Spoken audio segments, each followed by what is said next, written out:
Vamos então dar uma olhadinha um pouco mais profunda na diferença do at, in e on. Então o on a gente viu que é quando você está falando de contato e superfícies. Além disso, ele é usado para falar de andares em um prédio, quando você está falando de um veículo coletivo, por exemplo, ônibus, navio ou um avião, quando você está falando de bicicletas e motos, porque você está sentado no banco, e quando você está falando de ruas e você coloca o nome da rua, você coloca o on.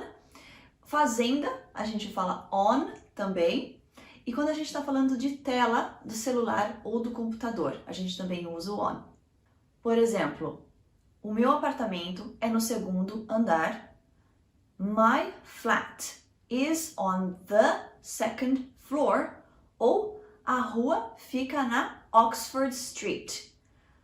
The shop is on Oxford Street. E ele está no ônibus. He is on the bus. O at, então, é usado para falar de locais e eventos que estão acontecendo. Além disso, ele é usado quando você está falando de um ponto específico. Por exemplo, no topo ou embaixo. Se eu falasse assim, pare naquele semáforo, eu falaria stop at those traffic lights. Um outro exemplo, tem alguém na porta. Você está falando da porta como um local, um ponto específico. There is someone at the door. O in, então, fala de um limite de um espaço. Então, ele é usado para tudo que tem um limite.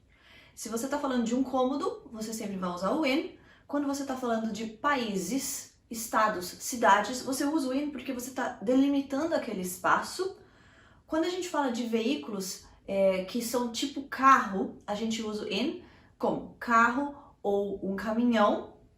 Quando você fala de um livro, a gente usa o in, porque o livro abre, né? Então, se está no livro, é porque está dentro do livro. E a gente fala in the middle, que é no meio. Então, se diz at the top, at the bottom, mas in the middle. Por exemplo, me espera no carro. Wait for me in the car.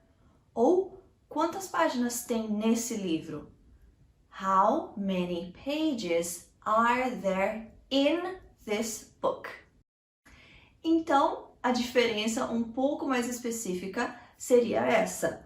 O on para contatos, superfícies, veículos coletivos, andares, nomes de rua. O at para locais, eventos e pontos específicos. E o in, quando você está delimitando um espaço, seriam cômodos, cidades, estados, países. E quando você fala de um livro, por exemplo, se você estivesse falando da página, tem alguma coisa escrita na página, você iria usar o on, porque você está falando da superfície. Quando você está falando, tem uma coisa no livro, você usa o in. Então, vamos treinar com alguns exercícios para ver se a diferença fica um pouco mais clara.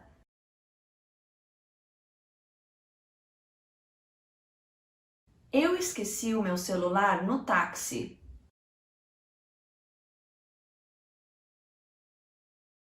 I forgot my phone in the taxi. I forgot my phone in the taxi. Ele não estava no trabalho hoje.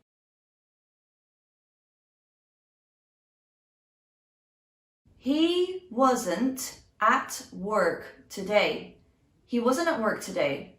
Eu estava no trem quando você tentou me ligar.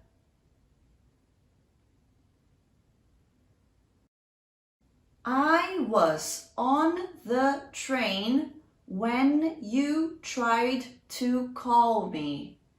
I was on the train when you tried to call me. Eu instalei aplicativos demais no meu celular.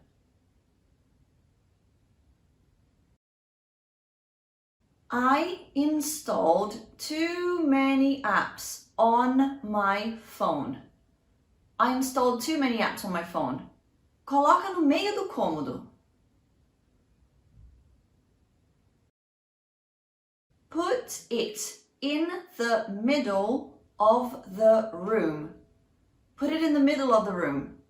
Cada um deles tem sim um uso um pouco mais específico. Você vê que, por exemplo, o trem, que é um veículo coletivo, a gente usa o on, mas o táxi, que é um veículo tipo carro, a gente usa o in.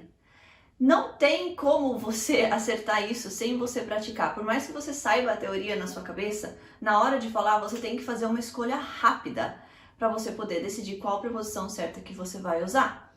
A gente ainda tem mais um vídeo nessa série de um uso um pouco mais avançado ainda do at, in, on, então fica ligado pro próximo. E se ficou alguma dúvida, deixa aqui nos comentários que eu vou tentar ajudar. See you next time!